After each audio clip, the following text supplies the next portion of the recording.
Welcome to the Virtual Center for the Study of the Constitution and Civic Responsibility, an ongoing inquiry into American political origins and evolving institutions. The Executive Director of the Virtual Center is Dr. Bill O'Brien. He's also your host for this ongoing conversation. Here he is now, Dr. Bill O'Brien. Thank you, Bob Kincaid, and welcome to this week's edition of the Virtual Center for the Study of the U.S. Constitution and Civic Responsibility. It is a pleasure to be with you on this, I believe, 9th day of December. We are going to experience here in the mountains and throughout the east, it looks like we're going to experience some winter weather this week in terms of temperature. But just before we came on the air, for the first time since last week sometime, the sun broke through here and started to shine in the window. And I don't know whether that was an omen that we were about to get back together again at the Virtual Center or what, but it sure felt good. Just the sight of it. I was beginning to wonder whether it was still up there or not. It is a pleasure to be with you after not having been together for 4 or 5 days. I would love to hear from you. I'm sure our other listeners would love to hear from you as well. We have a phone number that we have made available for you, and we can use it. If you call this number, we'll get you. You get into the studios of the Head On Radio Network, and we'll get you directly on the air here at the Virtual Center. The number is area code 304-658-3333. That's 304-658-3333. My personal email address, if you'd like to contact me directly about questions, issues, concerns, perspectives, or whatever, I would love to hear from you. My email address is waobrien906@gmail.com. That's waobrien906@gmail.com. It's been a while since we've been together, and of course, as always happens when you go 4 or 5 days, there has been a number of things that have happened, and I wanted to touch on a few of them. It's very interesting because over the days since last we were together, I've been putting together and printing copies of articles and position papers on issues that I think would be worthy of some reflection and time here at the Virtual Center. And I've got to admit that I've got a fairly healthy pile of possibilities here on the table, but fact of the matter is, obviously, just having the articles here is not nearly enough. The issue itself requires a little bit more depth and reflection than merely reading a position paper that somebody wrote on a particular issue. However, let me give you an example of what I'm talking about and where I think we might go. In today's New York Times, the lead editorial, and I guess at least on the internet, it's it's towards the top. In addition to the regular writers for the New York Times on the op-ed page, this is an article written by Thomas O. McGarity. Dr. McGarity is a professor of administrative law at the University of Texas in Austin, and he is the author of a book entitled Freedom to Harm: The Lasting Legacy of the Laissez-Faire Revival. And so McGarity is one of these law school professors who really focuses on the relationship between government and the economic system, the business community, and the economy in general. And obviously, the title of his book, which is mentioned in his in the postscript here, where he is identified, "Freedom to Harm: The Lasting Legacy of the Laissez-Faire Revival." That very title, "Freedom to Harm," indicates the particular position that Professor McGarity would prominently, most likely take on issues related to the relationship between government and business, or government and the economy generally. And of course, there's absolutely no question that the key issue in that relationship would be not only McGarity's perspective, but government's perspective as well on the whole issue of regulation. You know, we have, as you know, there's a whole spectrum, if you will, of possibilities related to government's relationship with the economy. And at one extreme, on the extreme right, is the idea of laissez-faire. The laissez-faire, the French term for to leave alone. The idea being that government's proper role in the economy is effectively none at all. It is based on the assumptions of free enterprise, the assumptions that the free market system of capitalism is modeled on nature itself, and that just as nature can only be harmed and never benefited by human interference with its operation, so also advocates of laissez-faire believe should the economy be left alone and not interfered with in any way by government. So in effect then, laissez-faire is a philosophy of unregulated free enterprise, the idea being that the proper role for government in terms of regulation is none at all.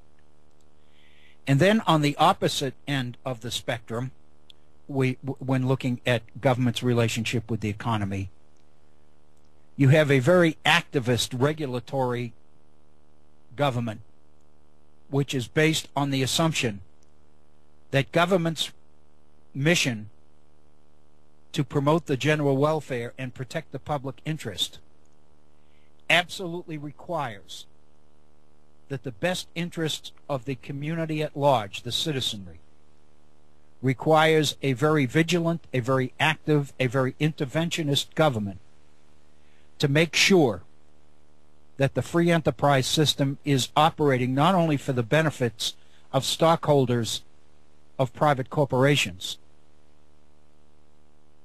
but even more important, to the benefit of the community at large, the public interest. And I guess the best statement of this philosophy would be the very extensive speech, New Nationalism speech, delivered in 1910 by Theodore Roosevelt when he was running as a progressive candidate for, prior to his candidacy as a progressive candidate for president in the election of 1912. When Roosevelt came back from a hunting expedition in Africa and travels throughout Europe, after he had decided to not run for re-election in the election of 1908, he effectively handed the reins of power to the Republican candidate William Howard Taft. And then he left the country. And when he came back to the country in 1910, what he quickly realized was much of the positive relationship that had been established between government and the economic sector during his administration, during his presidencies in the early 20th century, early 20th century, if you remember, he took over after the assassination of President McKinley and was reelected in the election of 1904. And Roosevelt realized that many of the positive things that he had put in place as president had pretty much been destroyed in the 2 years that Taft occupied the White House. And Taft, of course, operated from a very, very philosophically conservative position, which pretty much approached the idea of laissez-faire. The idea that government's proper role in the economy was no active role at all. That government's job was very, very, very clearly defined and limited to the idea of ensuring fairness and protecting the nation, in other words, a very strong, aggressive foreign policy, but at the very same time, a very hands-off economic philosophy when it came to the activities of government. And of course, as we know, this is the period when most of the conservative philosophy in government was focused in the person of the Supreme Court. In 1905, the court had rendered the very famous Lochner versus New York decision, which had struck down the effort of the state of New York to regulate the hours of bakery workers, and Lochner is seen as the beginning of a much more aggressive regulatory role for government, which basically we have defined as the era of progressivism in American history, which is the early 20th century. And the two people most closely associated with progressivism are Theodore Roosevelt and Woodrow Wilson. And so when Roosevelt came back to the country in 1910, he began to envision for himself a run for president as a third-party candidate, as a progressive. The term at the time, of course, was the Bull Moose Party. But it was a progressive. He led the progressive wing of the Republican Party, pulled them out of the mainstream Republican Party, and the election of 1912 became a contest between the two progressives, Theodore Roosevelt, who was leading the Progressive Party, and Woodrow Wilson, who was the candidate of the Democratic Party. And the candidate for the mainstream regular Republican Party was William Howard Taft. And as we know, Taft came in a very distant third in the election, which suggests, to me at least, that what the election of 1912 indicates is that the public opinion in this nation had clearly swung left, and that the vast majority of people in this country were looking at the relations between government and the economy from a much more progressive, interventionist, activist, regulatory perspective. And it's within that framework that Roosevelt delivers his very famous speech in 1910 in Pottawatomie, Kansas, in which he introduces the idea of the new nationalism, that ultimately in a period of industrial capitalism and corporatism, the emergence of large corporations, very impersonal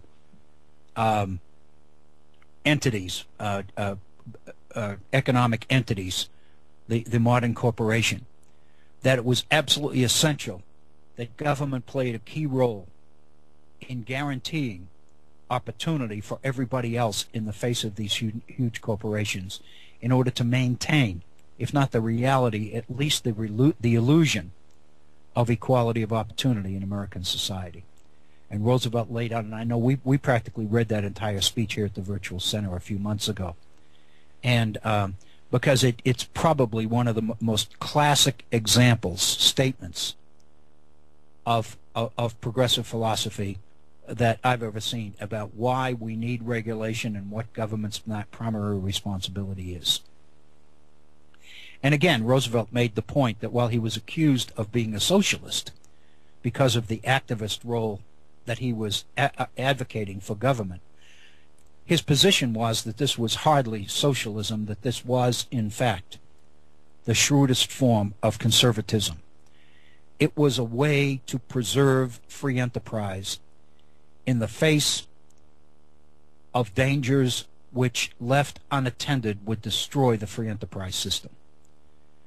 Because what potentially appeared to be happening was that more and more wealth and power was being concentrated into fewer and fewer hands in America, and more people than ever in American society were throwing up their hands and giving up or surrendering the idea that there really was equality of opportunity in American society, that the average person really had no chance at all to make it. And of course, Roosevelt's concern was that to allow that attitude, that mentality, to continue to exist unaddressed was to sow the seeds of the destruction of our entire free enterprise system.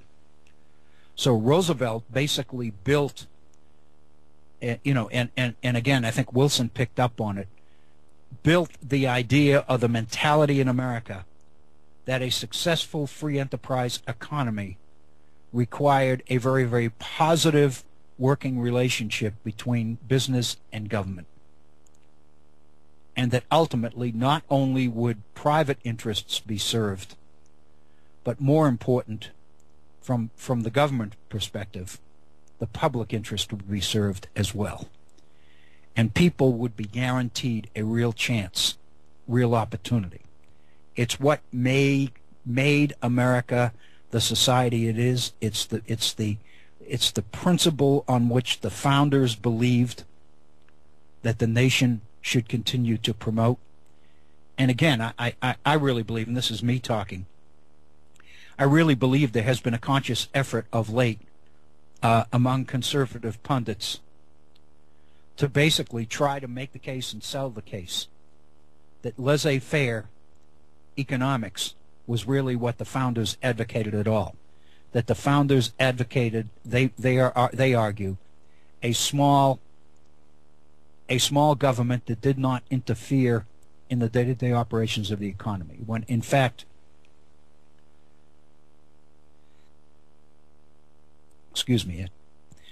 when in fact, as we know from looking at Jefferson's administration with the purchase of Louisiana, and we look at Hamilton's program during the Washington administration, the idea being that even though Jefferson stood for a much more conservative, hands-off, minimalist government than did Hamilton and the Federalists, the fact of the matter is Jefferson himself realized that government would have to take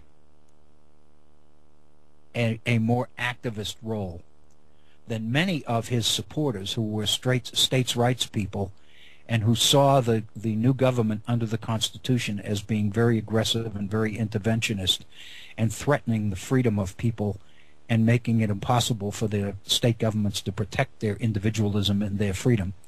Jefferson believed that some sort of compromise was definitely going to be necessary. And of course the debates that go on about Jefferson's administration revolve to a large degree around the extent to which Jefferson fulfilled the aspirations of his supporters, or whether in fact he compromised them away.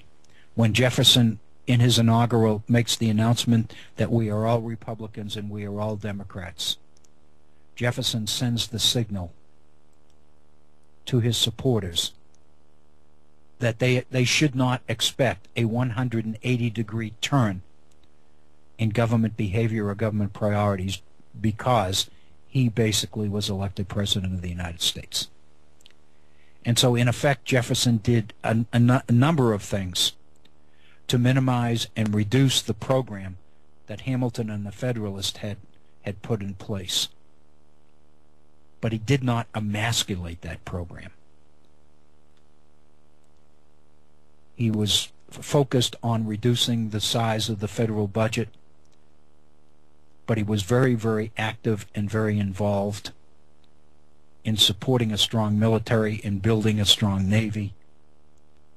And ultimately, I guess what I'm suggesting is that Jefferson's election, while he called it a revolution, really does not constitute the 180-degree shift or turnaround that one would have expected with his victory over the Federalists of Alexander Hamilton. So, actually, his defeat was of John Adams, who was the standard bearer for the Federalist Party, built principally by Hamilton and his economic program. And so the fact of the matter is, from the very beginning, this debate about the proper role of government in the economy becomes a major issue in American society, and it continues to be that throughout the whole span of American history. And again, going back to this idea of laissez-faire, of course, the classic period in American history when laissez-faire seemed to be in the driver's seat was during the Industrial Revolution in the late 19th century. And the conservatism of the post-Civil War Supreme Court in unleashing free enterprise and minimizing government's role in regulating the economy, is very, very much in tune with the philosophy of corporate America during the Industrial Revolution. And that's the period, the so-called Gilded Age. That's the period when American industry operated probably as free of government regulation as it ever has before or since. Until now, according to McGarity's article in today's New York Times. McGarity makes the point, and he begins his article by making reference to President Obama's speech on inequality, which he delivered this past Wednesday. And he points out that what President Obama has done is call attention to a real problem in American society, which is the problems posed by what he calls a soaring inequality of income and wealth in America. And by calling attention to this, what the president seems to be doing is laying the groundwork for government to begin to do something in order to address the tremendous gap between rich and poor that is emerging in America and continuing to become wider and wider and wider. McGarity, in making reference to President Obama's speech, makes the point that the president mentioned a number of principles that he believed government needed to take in order to expand opportunity in America and make success possible for more people. Specifically, in that speech, the president addressed issues like strengthening economic productivity and competitiveness, improving education from pre-kindergarten to college access to vocational training, empowering workers through collective bargaining and anti-discrimination laws, and a higher minimum wage. And of course, we've seen the minimum wage take off this week with the protests this past Friday for an increase to $15 an hour in the minimum wage for fast food workers throughout the country. There were protests last Friday in more than 100 cities throughout the nation, advocating for an increase in the minimum wage to $15 an hour. Targeting aid to particular communities that are hardest hit by by economic change, and that were hardest hit by the Great Recession that we've been fighting over the last 4 or 5 years throughout the Obama administration, and also finding ways to repair what the president referred to and we all know as the social safety net. So in other words, the president talks about a multifaceted program that government needs to take in order to address inequality in wealth and income in America, which is not only a problem, but is becoming a much more dramatic problem. It is, all the numbers tell us that left unaddressed, this growing inequality in America threatens to destroy what's left of the middle class in America. A middle class that was really built and created and expanded at the end of World War II.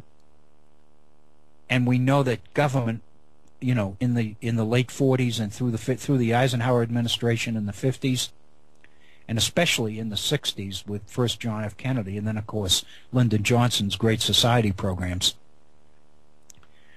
began to expand home ownership in America, began to implement many of the ideals of Roosevelt's New Deal administration prior to World War II in the 1930s and 40s, guaranteeing bank accounts, guaranteeing home mortgages, making home ownership available for more and more people, guaranteeing educational access to the millions of veterans coming home after World War II with the GI Bill,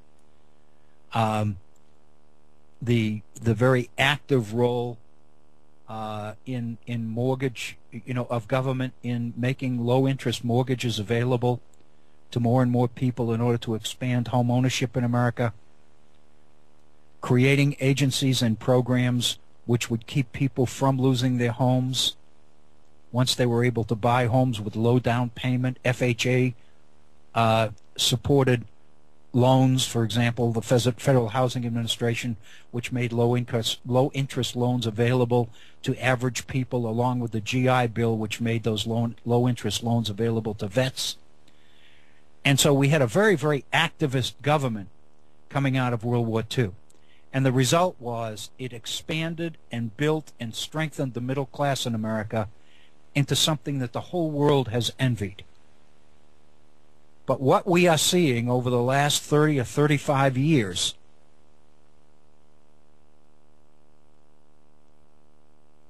is a chipping away at that middle class and a tremendous increase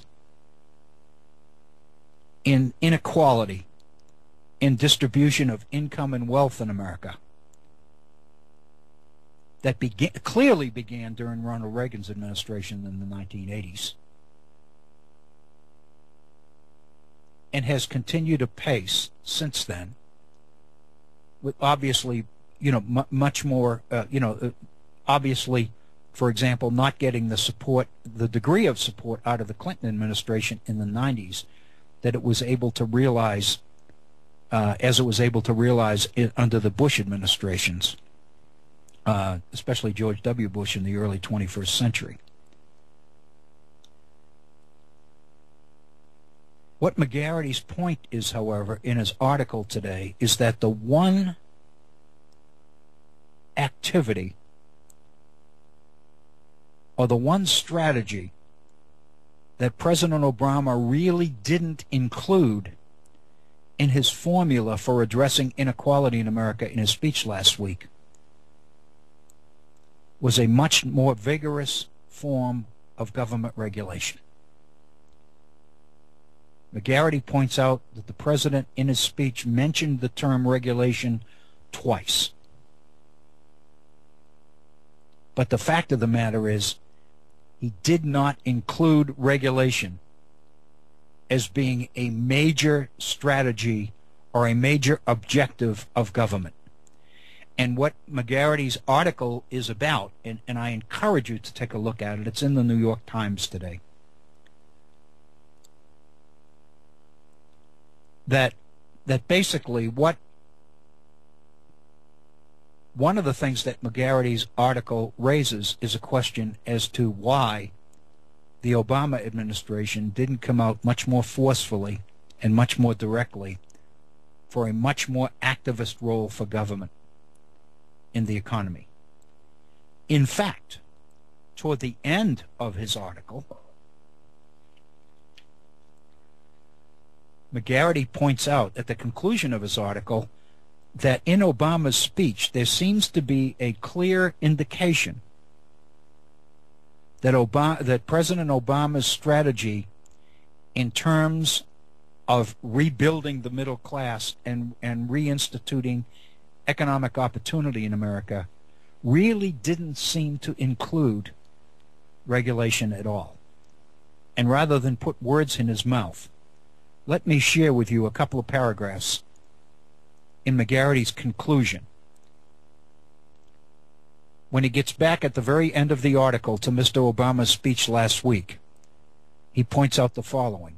While he touched on many of the macroeconomic forces driving the surge in inequality since the 1970s, skill-biased technological change, the dismantling of American manufacturing, the globalization of commerce and finance, and a trickle-down ideology of tax cuts for the rich, he barely mentioned regulation. In fact, McGarity says, in a speech of some 6,500 words, he mentioned regulation exactly twice. Once to note the contribution of lax regulation to financial turmoil, and the second time to argue that expanding the economic pie calls for streamlining regulations that are outdated or unnecessary or too costly. So not only is President Obama not actively promoting a much more vigorous regulation of business by government, But in effect, he seems to be calling for just the opposite. Namely, looking at ways to streamline current regulations in order to get rid of the regulations that are outdated or unnecessary or too costly. In other words, working with business to find ways to weaken regulation that has already been weakened even further. I'm out of McGarity's speech here for a moment, but I think it would be remiss on my part to not share something that many of you here at the Head-On Radio Network and at the Virtual Center know full well. And that is that here in West Virginia, from where I'm broadcasting from right now, there has been a major political push on the part of coal companies and conservatives and outside money coming into West Virginia to basically make the case that there is a war against coal going on in the Obama administration, and that the Obama administration seems to be out to destroy the economy of West Virginia by destroying its base in coal.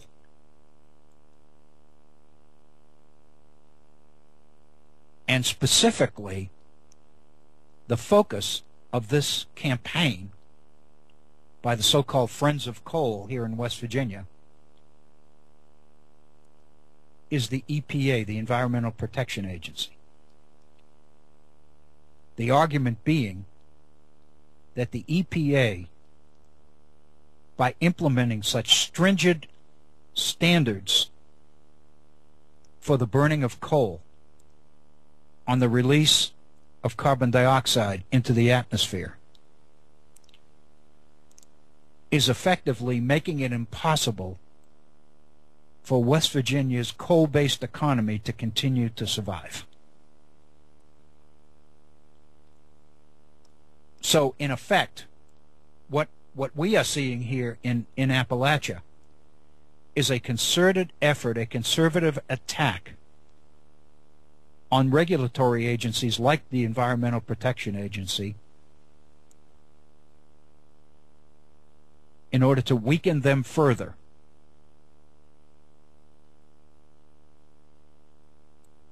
to the degree that other federal regulatory agencies have been weakened in the past. And this seems to be something that the President's speech last week indicated that he would be willing to go along with and to work. The idea of streamlining regulations that are outdated or unnecessary or too costly, and that's a quote from President Obama's speech. McGarity says in response to that, we really cannot know for certain whether Mr. Obama's hesitancy to embrace robust regulation results from his own blind spots, which resemble those of his Democratic predecessors, Mr. Carter and Mr. Clinton, or from a calculation that a more progressive tax system, investments in education, and defending the social safety net, including his health care plan, are so politically daunting that anything that might further antagonize corporate executives should be put off for another day. Most likely, McGarity says, it's a combination of both of those. That, in other words, President Obama has made a decision that the best thing to do is not push activist regulation right now while there's so much controversy and so much give and take and back and forth over the health care, over the Affordable Care Act, that maybe this isn't the time to further antagonize corporate executives in America. But this is McGarity's conclusion. But Mr. Obama's failure to examine or even mention the laissez-faire revival was a missed opportunity. Deregulation, it may not be the central cause of the soaring inequality of recent decades, but it has certainly magnified its consequences, making it even more difficult for workers and consumers to resist the rapacious predations of abusive employers and companies. The weakening of what used to be the great American middle class cannot be understood without also considering the embrace of free market theology. And notice the use of the term theology. Not ideology, theology. Pointing out that to many of these people, these advocates of free enterprise capitalism, their commitment to it is almost religion in its depth and sincerity. By omitting, McGarity says, by omitting this critical factor in the rise of inequality, Mr. Obama left unchallenged the argument recited by business like a mantra that regulation and economic expansion are inherently in tension.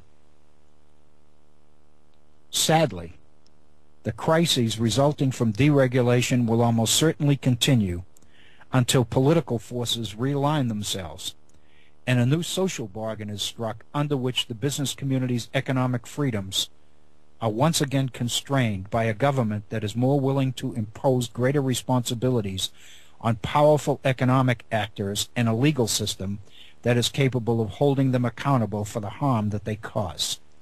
Until then, a crucial check on the seemingly inexorable advance of economic equality in America will be missing. And that's the conclusion of McGarity's article. And what he is focusing the brunt of his attack on is the resurgence over the last 30 or 35 years since the Reagan administration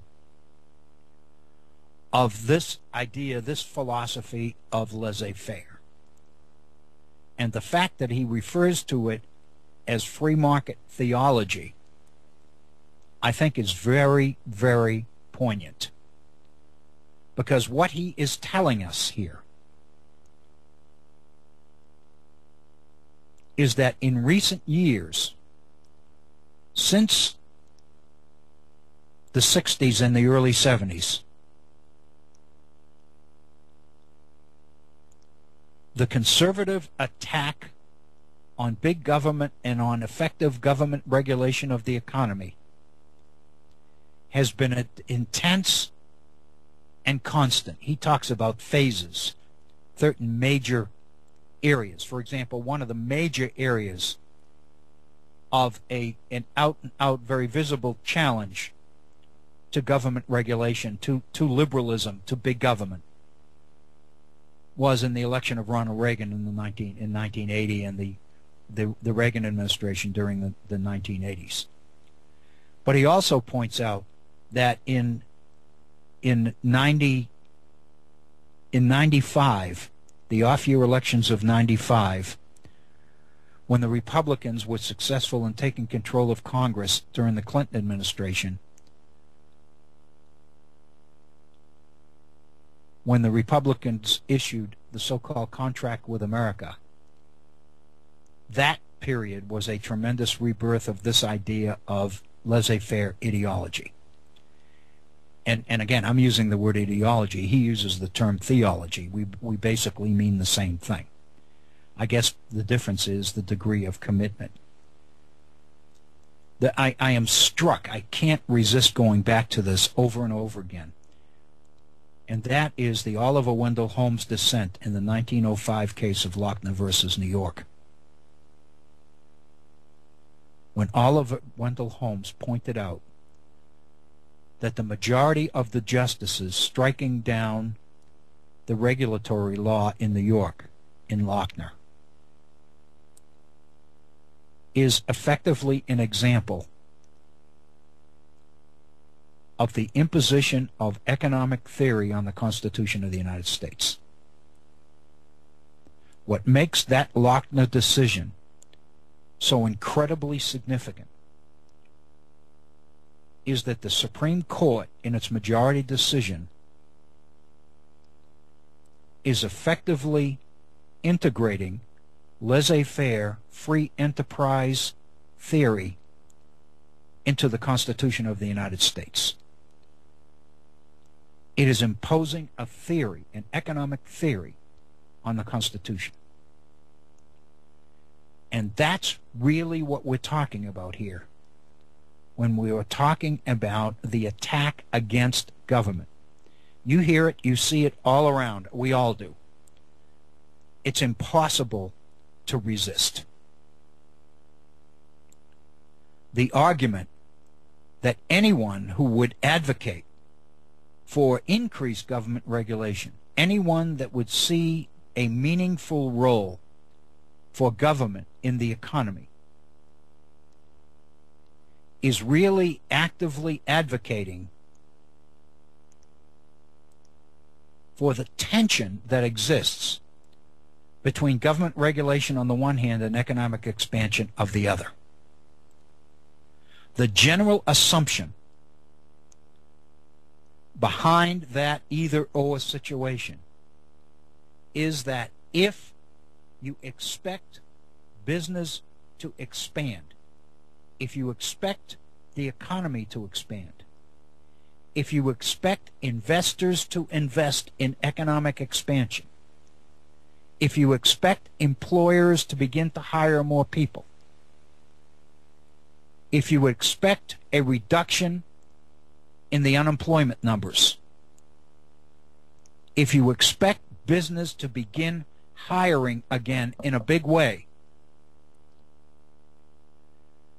then what you must do is create the kind of positive, free enterprise, laissez-faire environment which is associated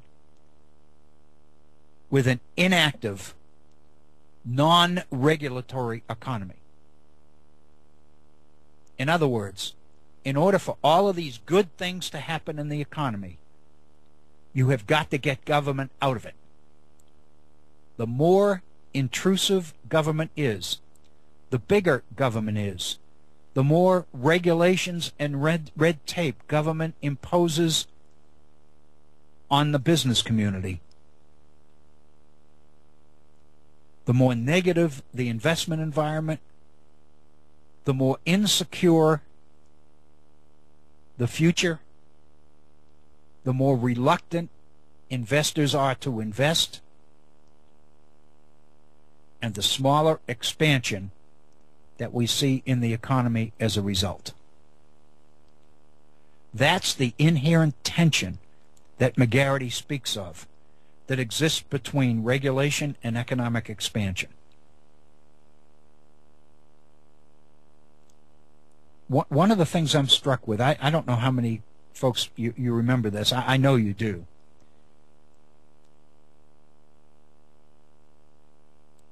I'm thinking of Jimmy Carter's efforts in the late 70s to find a way to free the hostages in Iran. And I'm sure many of you will remember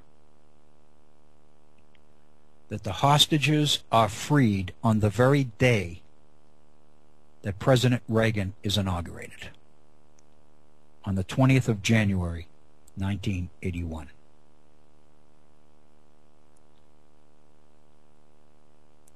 It is obviously not an accident that the number one priority in Carter's administration, at least in the last part, which was the release of those hostages, does not happen until he leaves Washington, until he leaves the White House.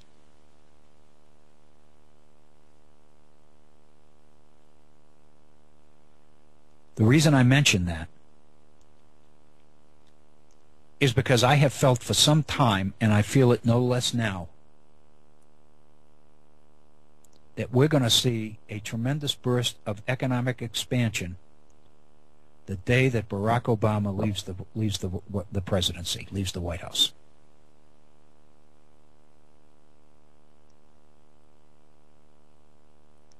There is no question in my mind that a lot of these economic issues and theory issues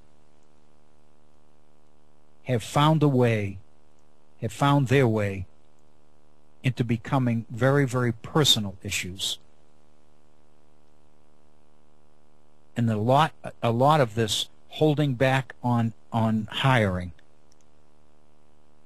the fact that government is sitting on billions and billions of dollars of capital, the fact that banks are busting with money, the fact that none of us, average citizens, can get anything on savings or CDs. The banks don't want our money. And the reason they don't is because they've got so much money already. Because nobody's spending it. And the reason is because it is not being reinvested into the economy. And so depending on how you look at issues, you know, whether you look at a glass as being half empty or half full, you can either look at the Obama administration and say to yourself, under the circumstances, given the degree of opposition to him that he faces, it's unbelievable that he's been able to do even as much as he's been able to do in the face of such opposition. Or on the other hand, you can look at the rather limited, hesitant success that the Obama administration has experienced, and you can say, rather than giving President Obama and his administration credit for ending the recession, for pulling us out of the recession, the fact of the matter is, by not working more closely with business and by investors, the president is effectively holding back the recovery. He's holding back the creation of jobs. And if he would totally give in carte blanche to the private sector, if he would buy into laissez-faire ideology or theology, and he would basically get the government out of the regulatory business entirely and turn economic freedom loose and turn the economy over to those people who own it, then what America would see would be an incredible increase in expansion, in economic expansion and jobs. And the fact of the matter is, the recent numbers that we just saw last week indicate that now the unemployment rate is down to 7%, which is much lower than anybody anticipated that it would be. And the fact that the economy created more than 300,000 jobs in the month of November, which is way ahead of what economic growth was expected to be in the economy. And so the argument is that whereas most people believe that the economy was growing at a rate of about 2.8% through November, now the revised numbers suggest that it was closer to 3.4, 3.5% growth. And so you could say basically that in spite of the tension between the Obama administration and the private sector, expansion and growth is happening, albeit much more slowly and much more reluctantly than it would obviously happen if the president would back off. I personally believe that scenario. I've pretty much locked it into my brain that, barring any kind of unforeseen disaster or circumstances, another war in the Middle East or something like that,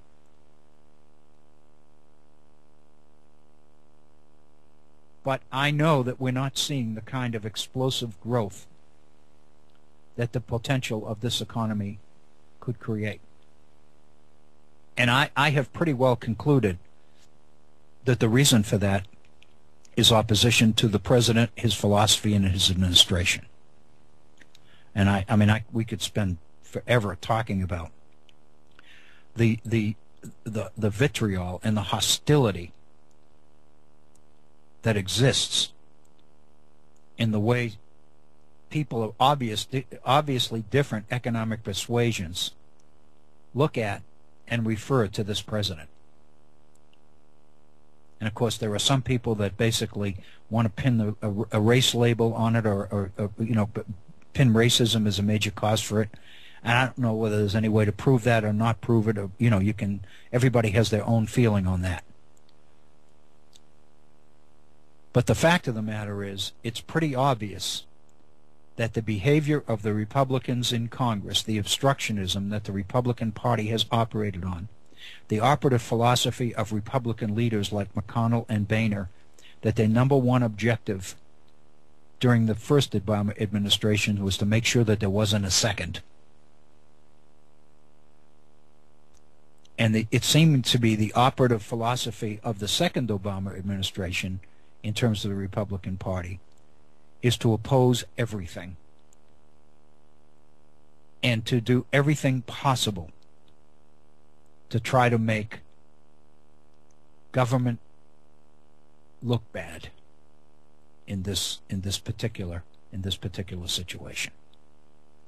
I mean, that's just my own feeling, but I really do believe that this McGarity article in today's New York Times is worth a read.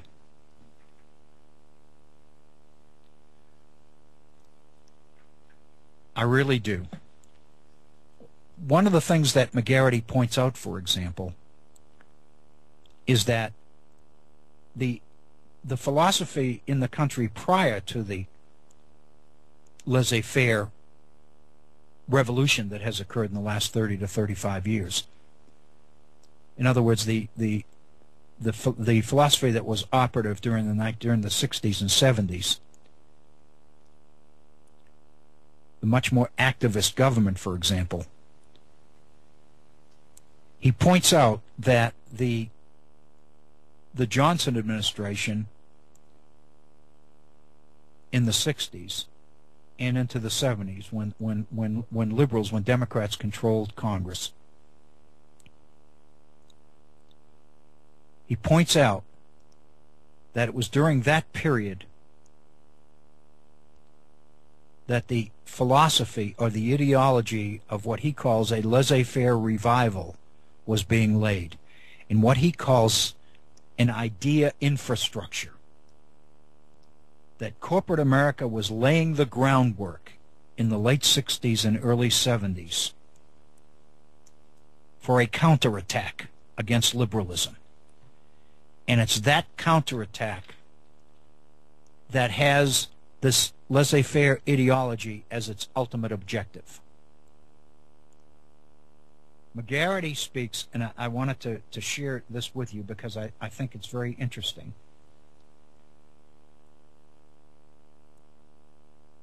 That beginning during this period, this idea infrastructure based on minimalist regulation, popularizing small government by persuading Congress, the executive branch, and the courts to begin to scale back limits and restraints on corporations, to free American corporations. It was during the same period that we were overwhelmed with the idea of the global economy, the idea that American corporation and American business had to compete in a global market as never before, and that the information, the internet, and the information revolution was making it possible for areas of the world, nations of the world, to compete with us effectively that before could not do that. And that the only way that American corporations could continue to compete effectively in this new global economy was to be freed from the government regulations and the kinds of constraints that had been placed upon corporate behavior during the 1960s and the 1970s. And McGarity gives an awful lot of credit for this counterattack, if you will,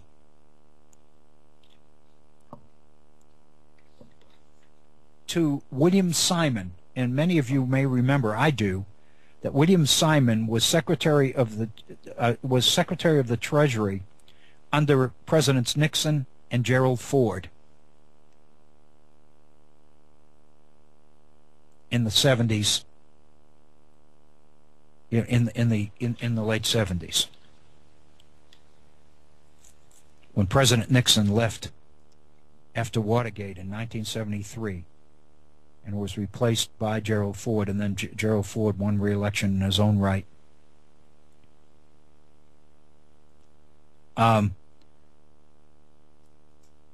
It was William Simon, McGarity argues, financier and architect of the modern conservative movement, who devoted tens of millions of dollars to the creation of right-wing think tanks, media operations, and free enterprise centers in higher education, as well as lobbying and public relations firms and business financed organizations on the local level, so-called grassroots level.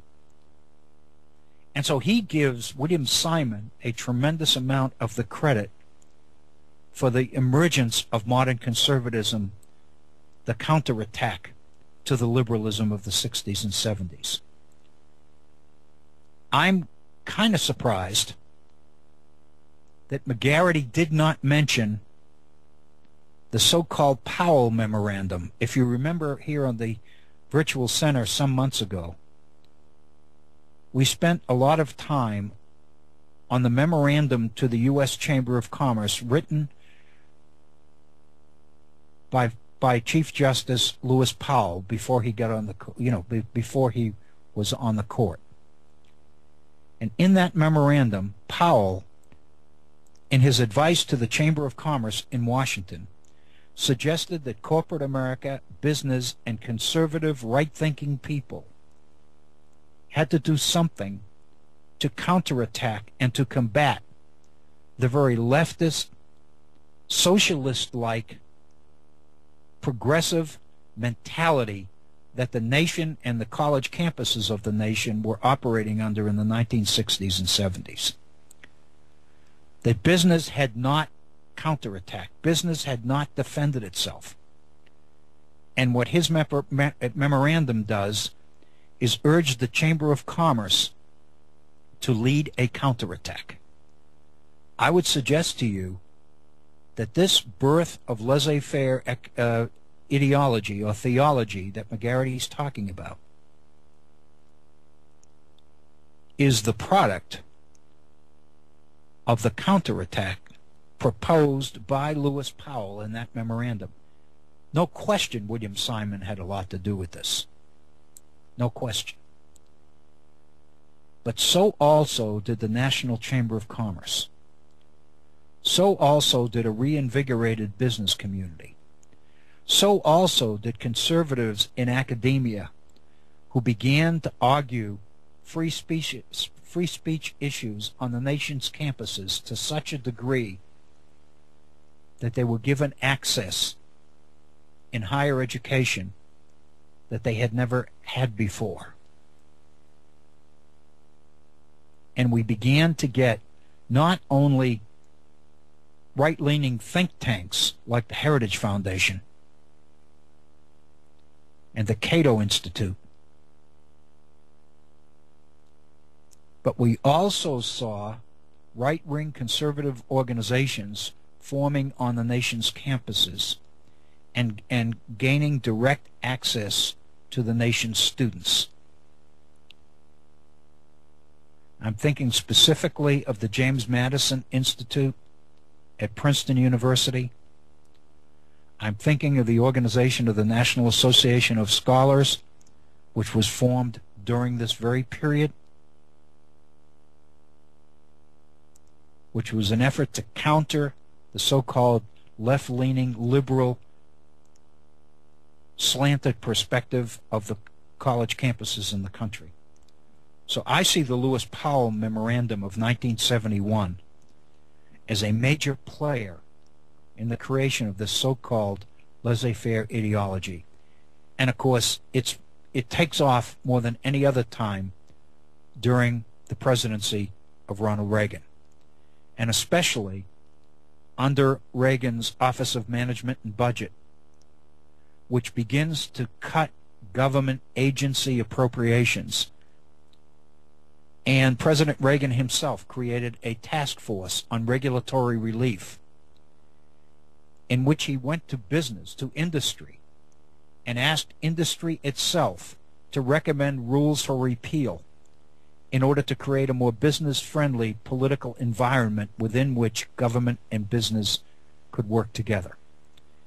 And consequently, many of the appointees to government regulatory agencies that came out of the Reagan administration were the appointments of industry execs who were the very people that the agencies had been created to regulate.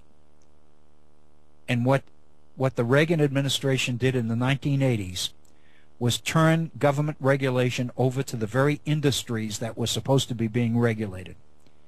And the regulatory agencies were staffed by pro-business, laissez-faire like thinking people who basically staffed the agencies. And from that point on, regulation began to become less and less effective. And it's at that point that the emergence of inequality in the distribution of wealth and income in America began to take off. I would suggest to you that that's not an accident. Obviously, what we are seeing are the fruits of the labor of these people, of the William Simons and of the Lewis Powells and the Chamber of Commerce and the Heritage Foundation and many of these other people. And now, with the Heritage Foundation passing into the hands, if you will, of former Senator Jim DeMint, we now see the Heritage Foundation and its acolytes, its spin-off agencies, as being very active as a result of the court decisions in Citizen United and all of these. So what we are seeing is the conservative backlash, the fruits of this laissez-faire ideology or theology, as McGarity talked about. It's a fantastic article. It seems to me it gives us an overview. It allows us to get our arms around the whole post-war period in America in terms of the relationship between government and the economy. We've reached the end of our first hour. It's about 2 minutes after the hour here in the East, after the hour of 4 p.m. in the afternoon. I'm Bill O'Brien. You're listening to the Virtual Center for the Study of the Constitution and Civic Responsibility. We're going to pause for a 5-minute break, and then we'll come right back with our second hour. Please stay with us. Thank you, Bob Kincaid, and thank you for that wonderful music. I was kind of reluctant, actually, to come back. I was really kind of enjoying that. But anyway, we are back, and we're here at the Virtual Center. I am Bill O'Brien. It is the 9th day of December. This is our second hour together today on this, our first day of the week. And I invite you to give us a call and share your thoughts, your ideas. We spent quite a bit of time in our first hour talking about laissez-faire ideology, or an article in the New York Times today, a piece by a professor at the law school at the University of Texas, that McGarity, that I have trouble with this. All I could think of is Hawaii Five-0 and McGarrett. McGarity's article, Thomas McGarity's article in today's New York Times, on the rebirth of laissez-faire in America, the laissez-faire, what he calls theology, which is a total commitment to the idea that anything associated with big government is bad, and anything associated with freedom, including corporate freedom, is good. And basically what McGarity is talking about is where this rebirth came from, what caused it. He associates a lot of it with the name of William Simon, who was Treasury Secretary under Presidents Nixon and Gerald Ford. I associate a lot of it with the call for action from Justice Lewis Powell to the U.S. Chamber of Commerce in a memorandum that he wrote in 1971. It was a secret memorandum, and you'll recall that it's only a couple of years after that that Lewis Powell is appointed to the Supreme Court of the United States. And in my sense, there's no way in the world that Lewis Powell's nomination for the Supreme Court would have passed through the Senate had there been general knowledge of this memorandum. That's my feeling. But but the fact of the matter is there wasn't, and he was. And actually, Lewis Powell is considered to be one of the better justices. He turns out to be much more moderate than one would surmise from this memorandum. Much more socially moderate, economically conservative and socially moderate, I guess you could say. But again, we have to realize that this was the period when in the 80s when Robert Bork was proposed for the Supreme Court. You remember that one, and the opposition led by Senator Edward Kennedy of Massachusetts. Anyway, our phone number here at the Virtual Center, area code 304-658-3333. That's 304-658-3333. My personal email address, if you'd like to contact me on some of these issues personally, my email address is waobrien906@gmail.com. We were in our first hour talking about the idea of laissez-faire and the extent to which government regulation is a negative rather than a positive. And I kind of wanted to use that in order to go in a couple of different directions. And one of them I just want to make reference to. But I'd kind of like to suggest that we probably will want to get into this in a little bit more detail tomorrow. In today's Washington Post,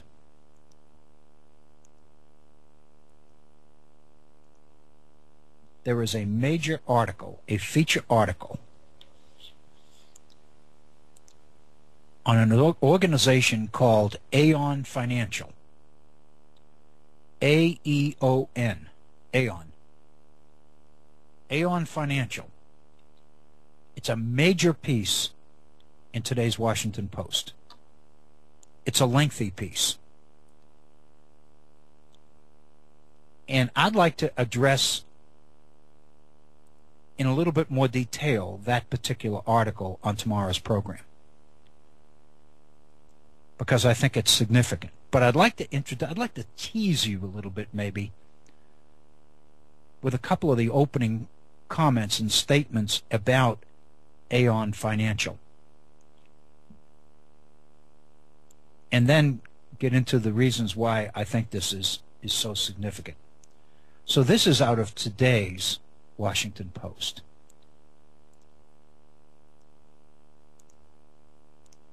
This firm has threatened to foreclose. It is a financial firm. It is incorporated in Delaware,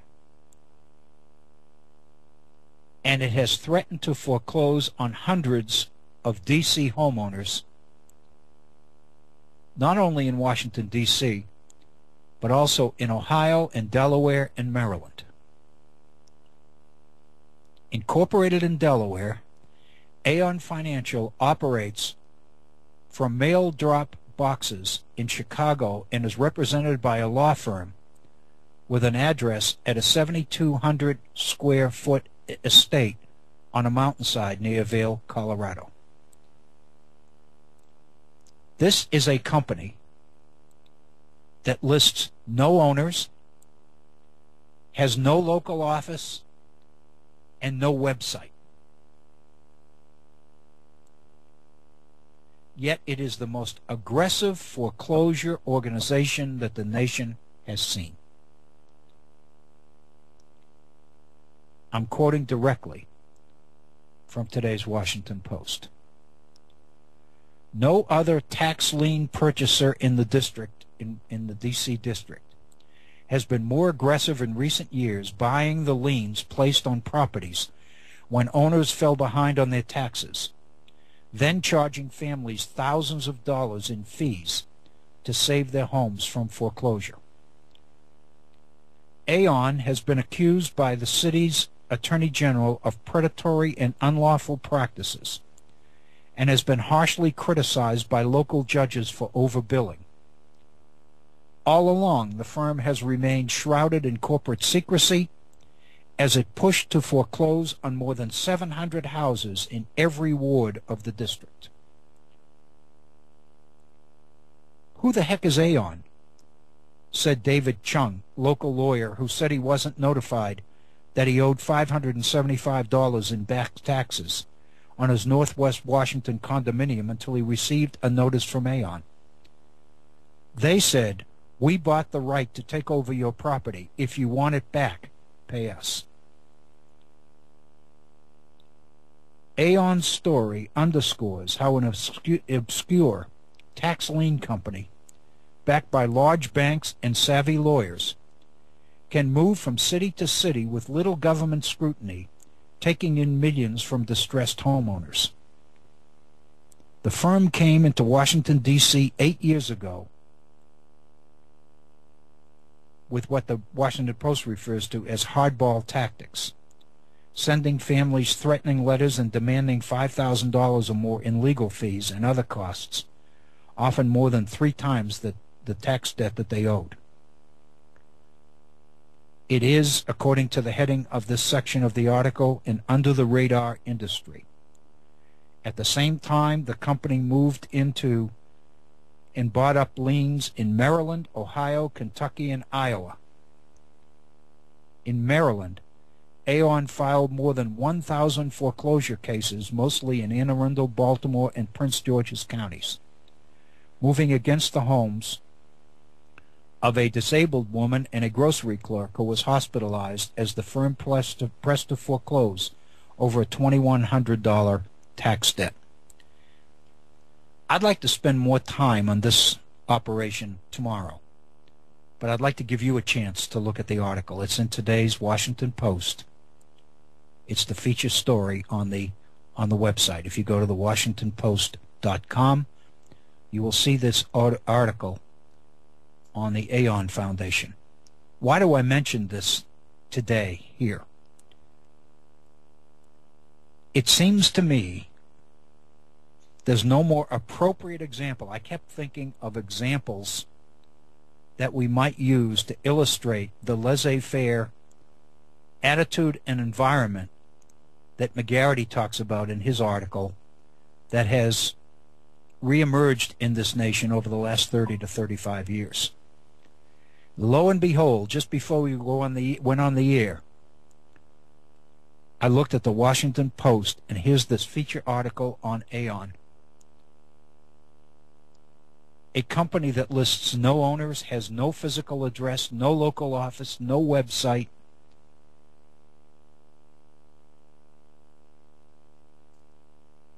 It operates instead from mail drop boxes in Chicago and is represented by a law firm with a Vail, Colorado address on a 7,200 square foot estate on a mountainside.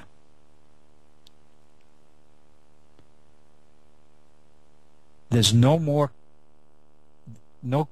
classic example that I could find than Aon Financial of the fruits of the laissez-faire environment in which we operate. That with corporate attorneys, shrewd attorneys, these people are able to get in under the radar in a regulatory environment that has become so lax and so defensive that it effectively is non-existent. And what we're beginning to see already is the appearance of three-headed monsters in the corporate world. We are witnessing an attack on average people who can't defend themselves by well-financed corporate giants. We could debate on whether they are immoral or not, but at minimum I think we could agree that they're amoral.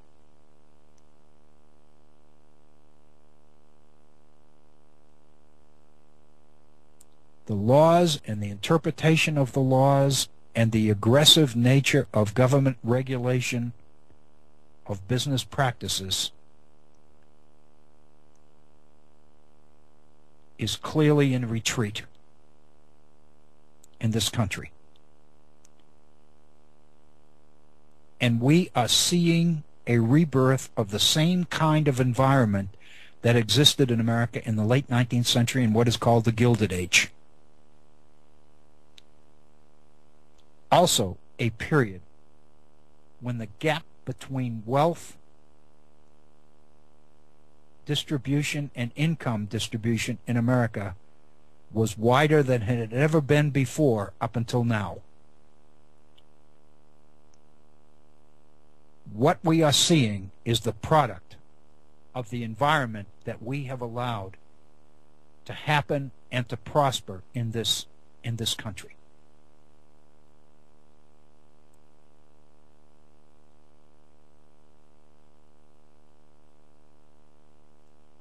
There's probably been no more prominent event in the last couple of weeks, even including the president's speech on inequality, than the release 2 weeks ago of the Pope's position paper, his so-called exhortation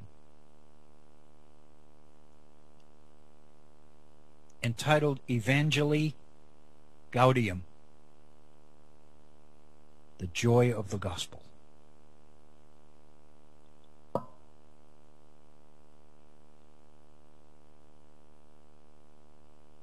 I want to spend a little bit of time here in our second hour today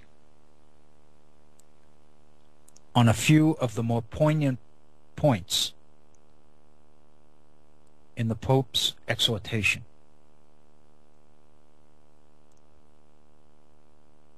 But I also want to preface that with the counterattack by conservatives against the Pope.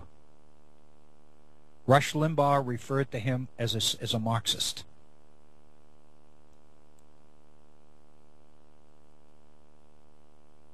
Other conservative pundits have done the same thing. Sarah Palin referred to him as a socialist.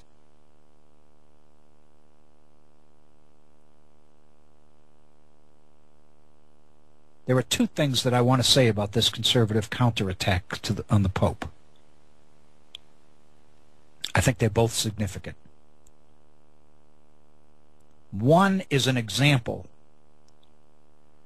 of what we are seeing, what happens when anybody would dare, even the Pope,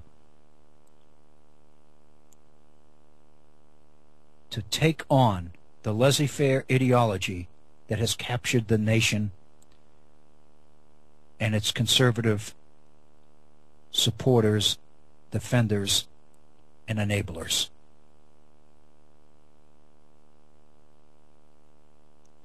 The second thing is a little bit more philosophical, but at the same time something that's very real. And that is that associated with laissez-faire ideology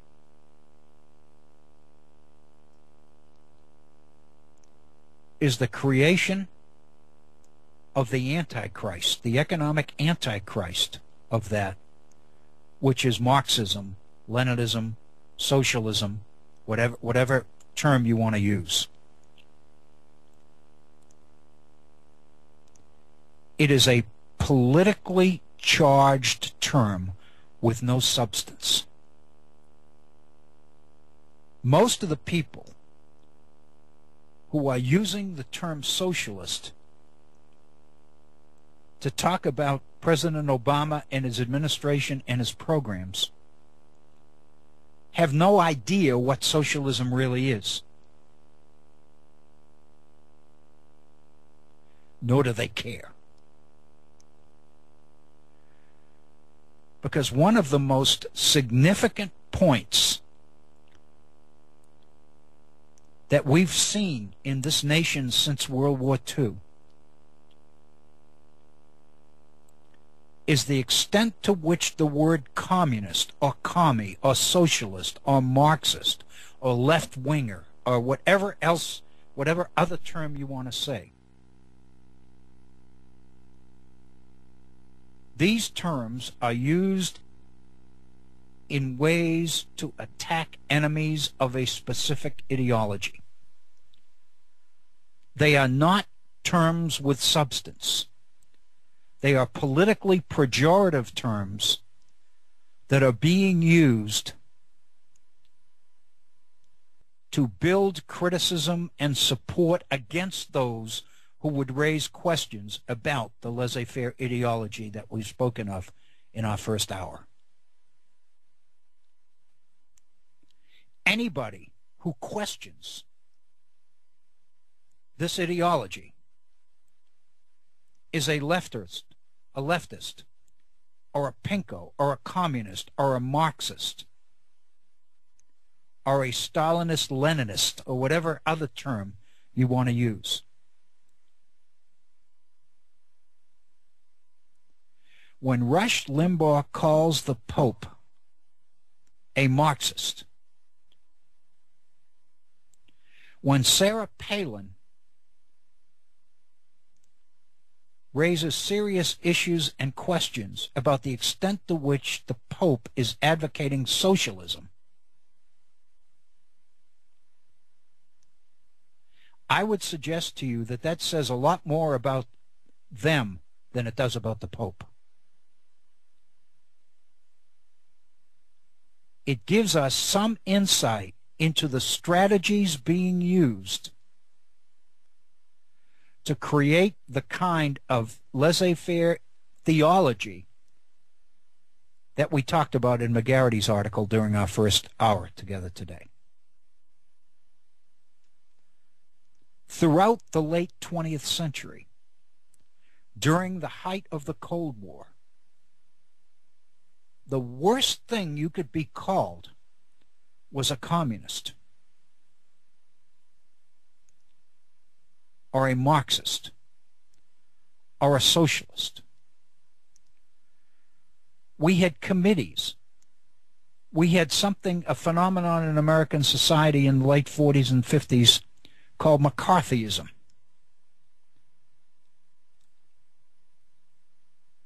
Which was based on the idea that so determined were the architects of conservative philosophy in this country to build support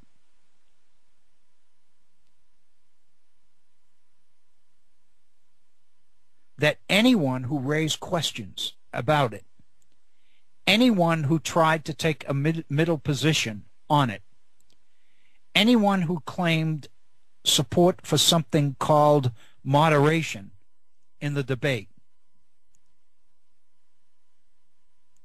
was called, if not an out-and-out Marxist or socialist,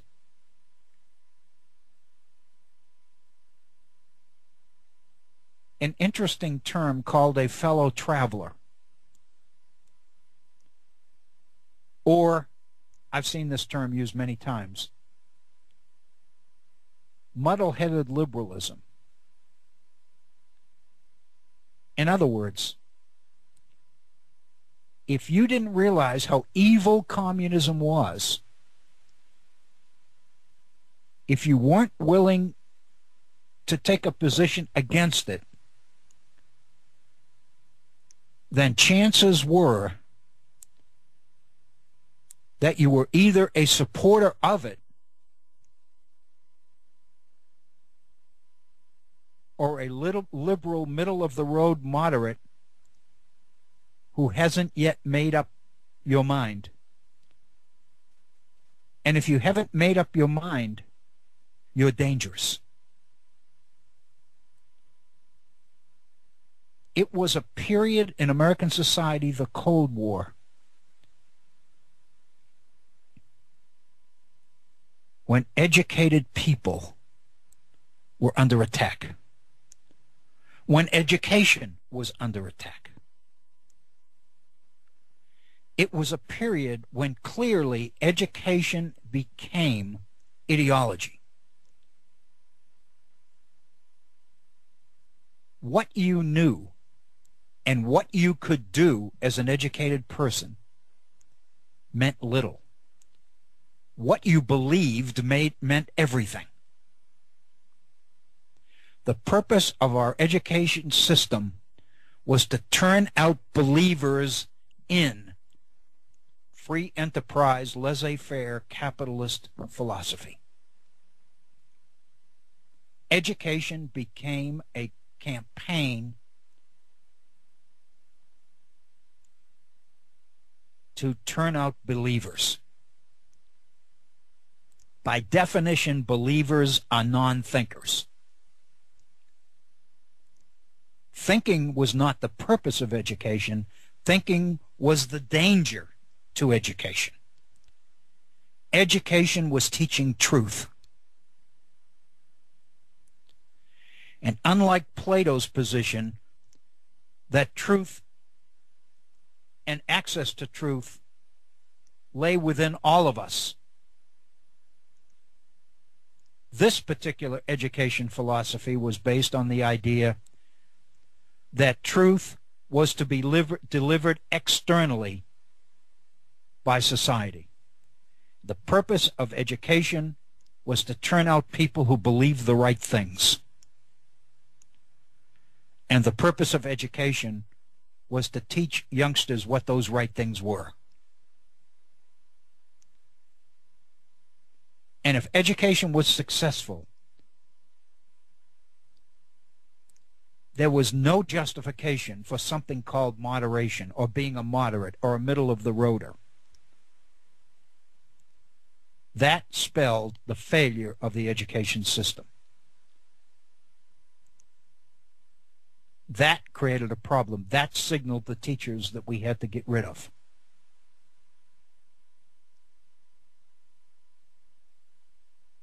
I would suggest to you that the period we're in right now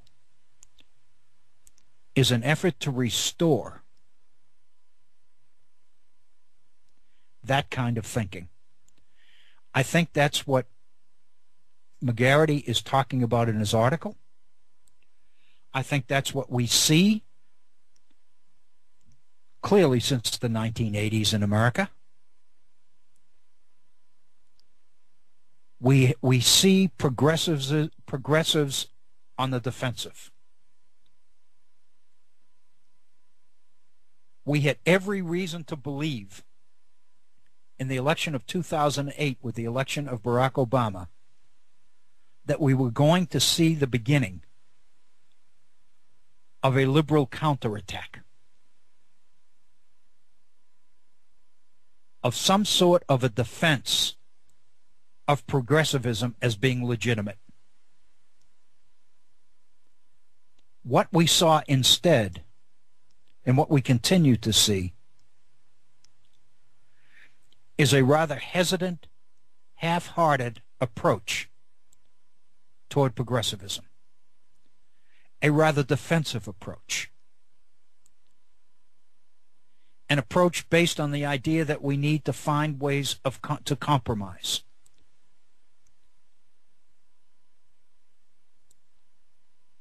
And we are seeing, even more significant than that, the response to that is perceived to be weakness.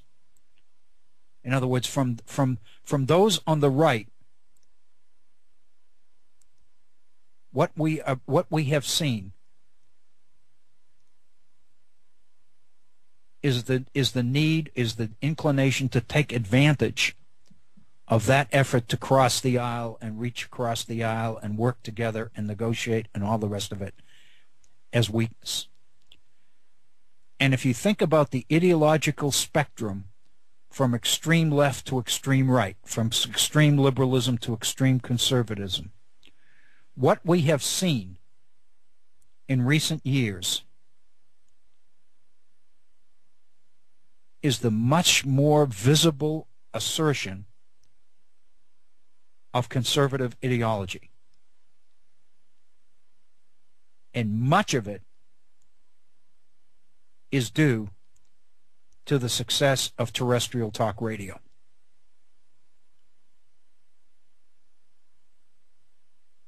and there's absolutely no question that it exists. We have looked at the book, The Freedom Amendments, here at the Virtual Center. We have seen the changes that this particular ideology seems to make in the Constitution and the way the Constitution is interpreted. We have seen in the so-called Liberty Amendments efforts to restore interpretation of the Constitution not back to the founders, rather to an ideological position that these folks have gone out of their ways to associate with the founders. We are engaged in ideological warfare in America. There's absolutely no question.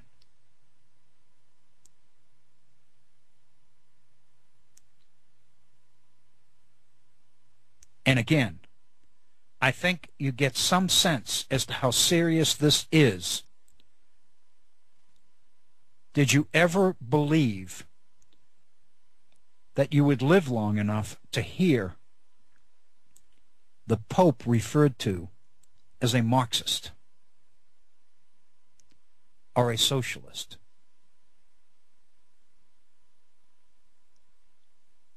Or, and this is probably even worse than the labels,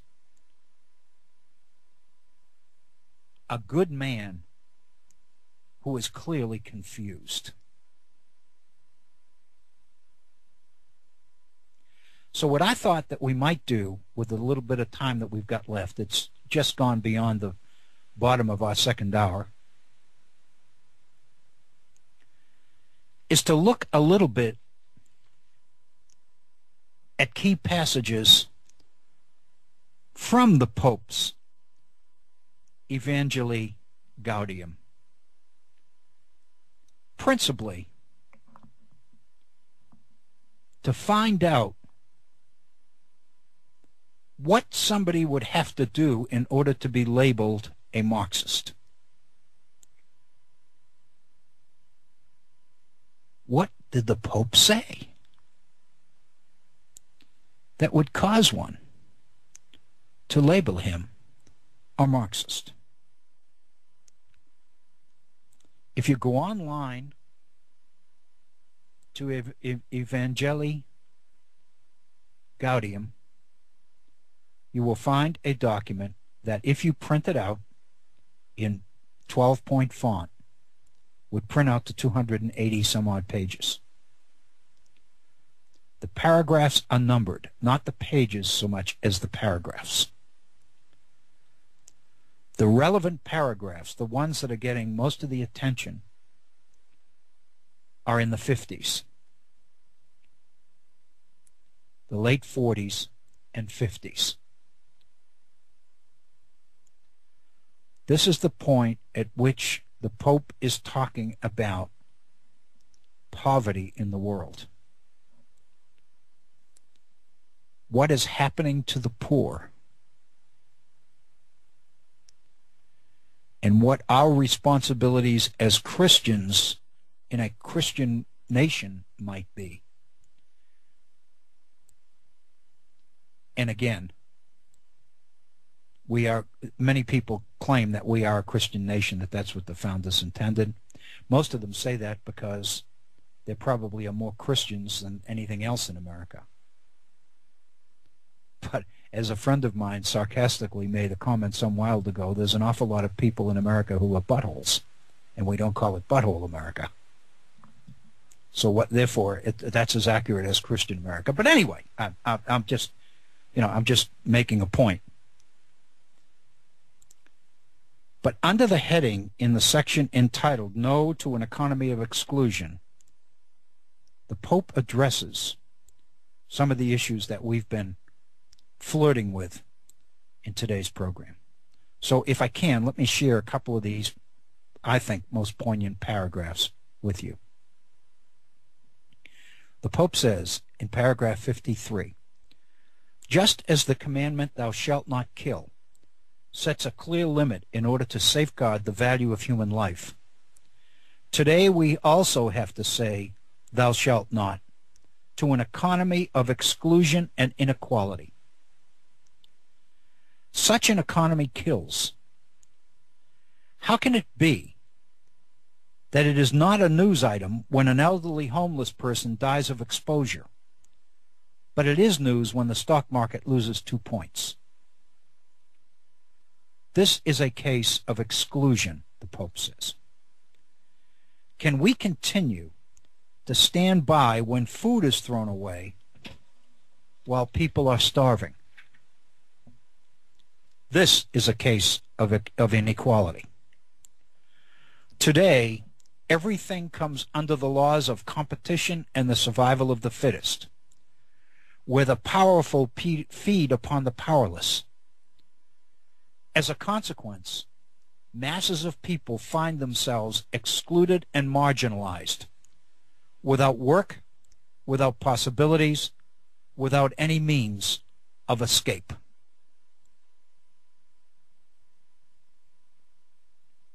Human beings are themselves considered consumer goods to be used and then discarded. We have created a throwaway culture which is now spreading. It is no longer simply about exploitation and oppression, but something new. Exclusion ultimately has to do with what it means to be a part of the society in which we live. Those excluded are no longer society's underside or its fringes or its disenfranchised. They are no longer even part of it at all. The excluded are not the exploited, but the outcasts, the leftovers. That's a pretty powerful statement.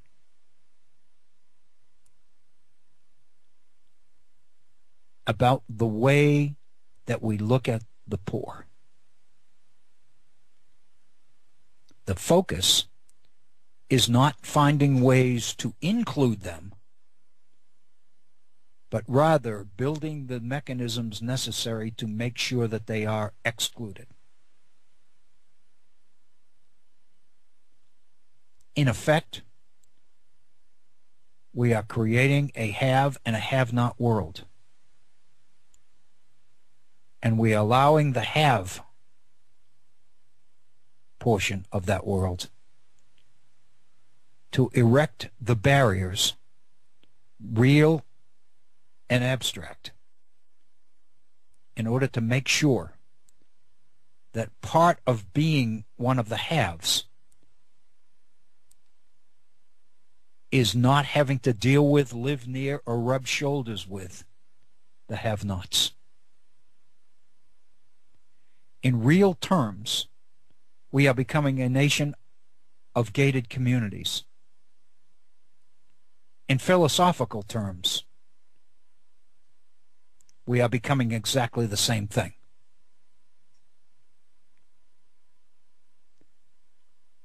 The reality of guard gates and barriers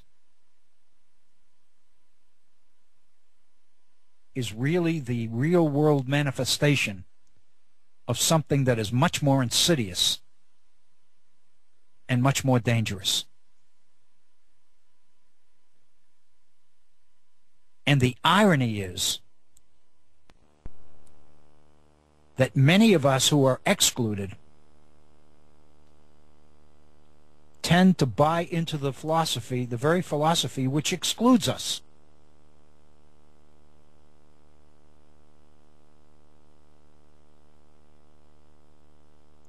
Why?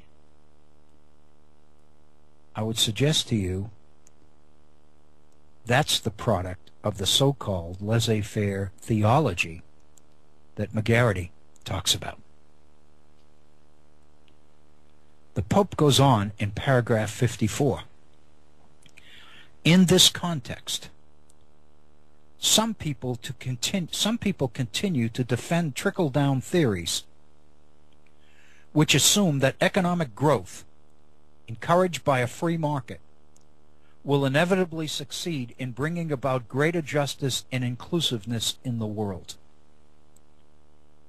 This opinion, which has never been confirmed by the facts, expresses a crude and naive trust in the goodness of those wielding economic power and in the sacralized workings of the prevailing economic system. Meanwhile, the excluded are still waiting. To sustain a lifestyle which excludes others, or to sustain enthusiasm for that selfish ideal, a globalization of indifference has developed. Almost without being aware of it, we end up being incapable of feeling compassion at the outcry of the poor, weeping for other people's pain, and feeling a need to help them, as though all of this was someone else's responsibility and not our own.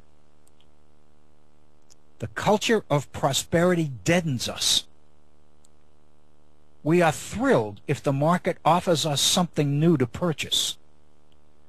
In the meantime, all those lives stunted for lack of opportunity seem a mere spectacle. They fail to move us. We are thrilled if the market offers us something new to purchase. An upgraded iPhone creates lines at Apple stores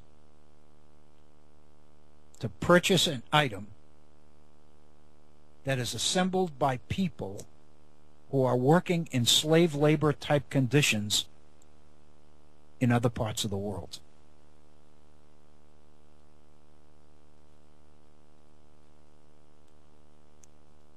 And the reality is that the corporate world is adjusting to the realities of the inequality that it, in effect, is orchestrating. Rather than putting resources into the availability and expansion of access to the new technology for those who don't have it,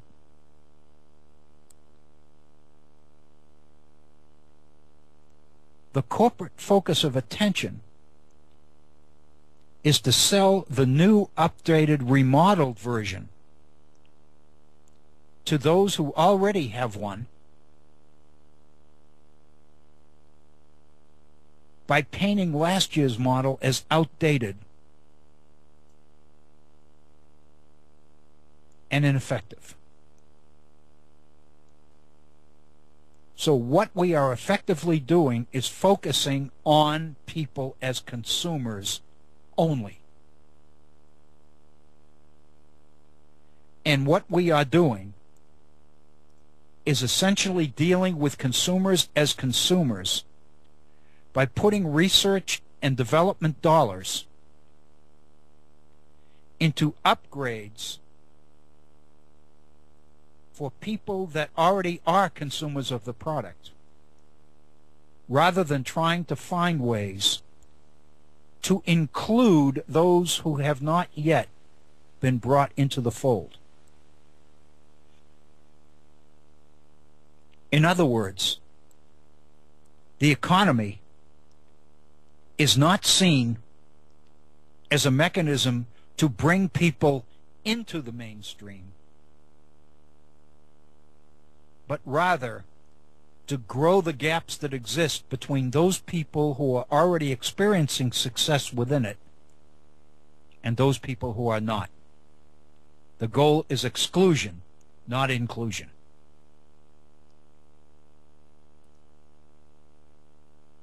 And the only way to counter this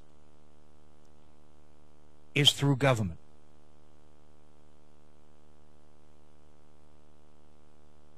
But the more you attack government, the more you point out the things that government can't do rather than the things it does do, the more you look for opportunities to attack government, for example, its health care plan, by criticizing the way it is delivered in terms of sign-ups. All of it is designed to render government impotent.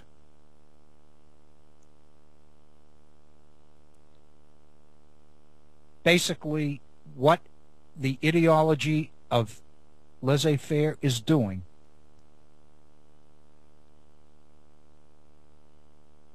is destroying the ability of government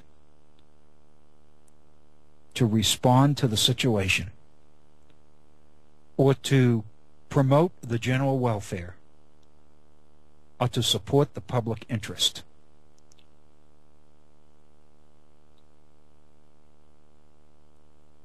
Through lobbyists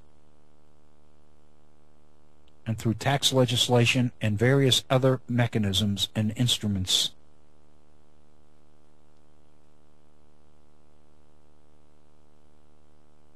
corporate interests have set out to enlist government as an enabler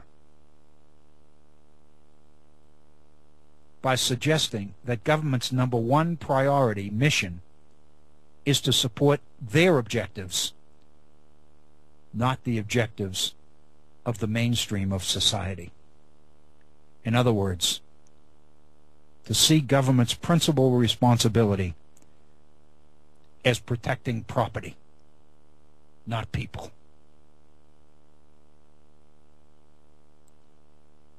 The Pope is raising that flag. The Pope is alerting the world community to what's going on here. The Pope is being termed a Marxist.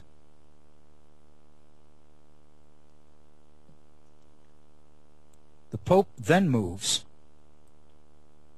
into what the report calls the idolatry of money. And he's saying we have to say no to this. This is paragraph 55. One cause of this situation, Pope Francis says, is found in our relationship with money, since we calmly accept its dominion over ourselves and over our societies.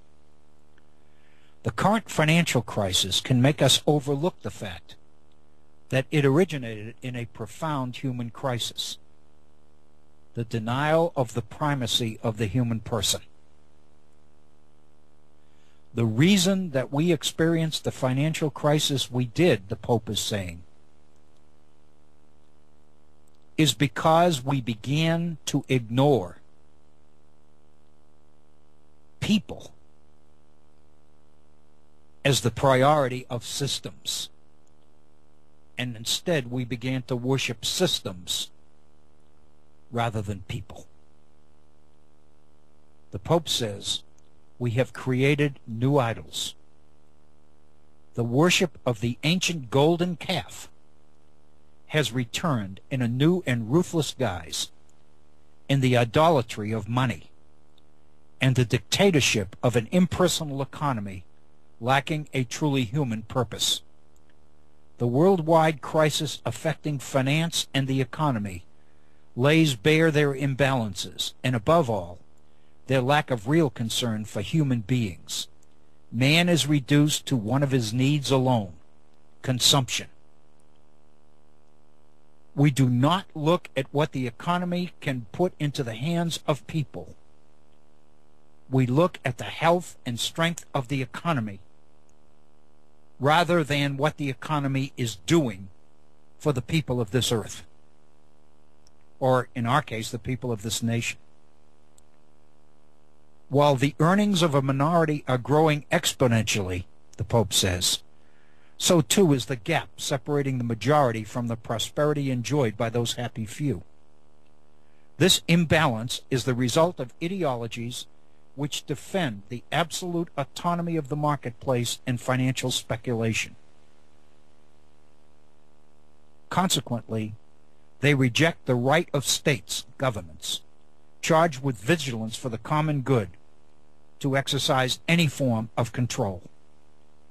A new tyranny is thus born, invisible and often virtual, which unilaterally and relentlessly imposes its own laws and its own rules.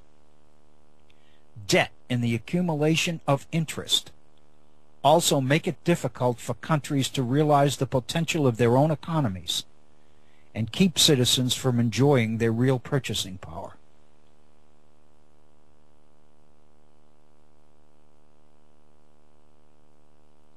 To all this, we can add widespread corruption and self-serving tax evasion, which have taken on worldwide dimensions. The thirst for power and possessions knows no limits. In this system, which tends to devour everything, which stands in the way of increased profit, whatever is fragile, like the environment, is defenseless before the interests of a deified market, which becomes the only rule.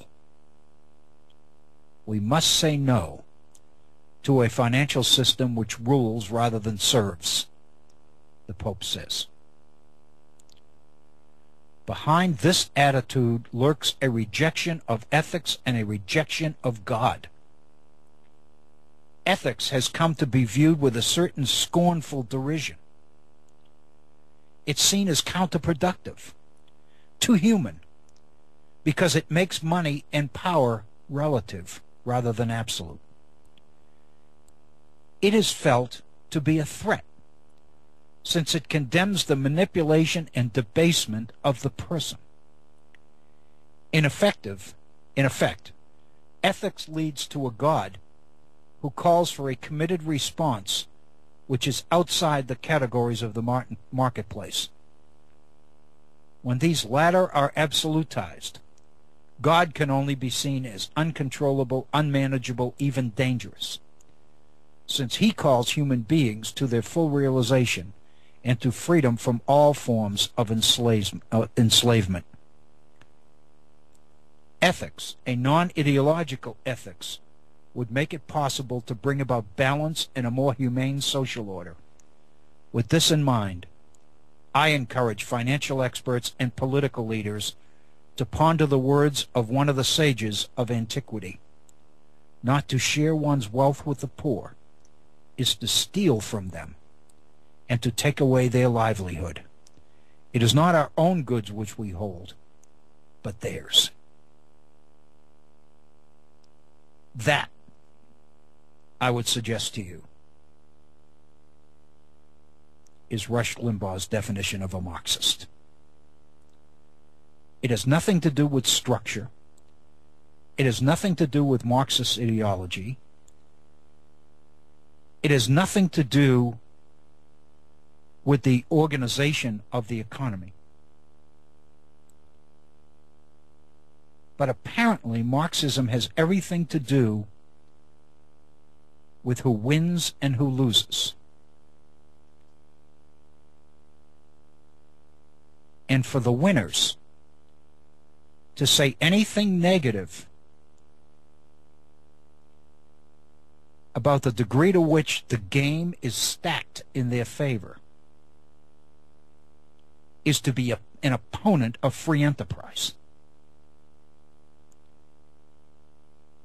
To suggest or insist that government needs to find a way to take care of everybody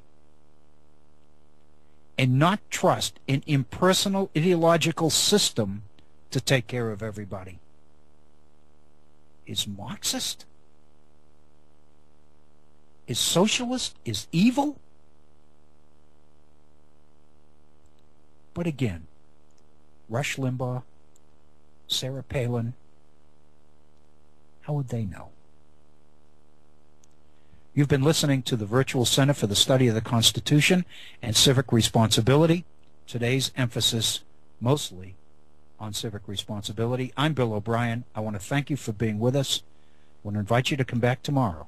We're going to open the program by looking at Aon Financial in today's Washington Post. Thank you for listening. Be safe. Enjoy your evening. And thank you for your support of the Head On Radio Network. Good day.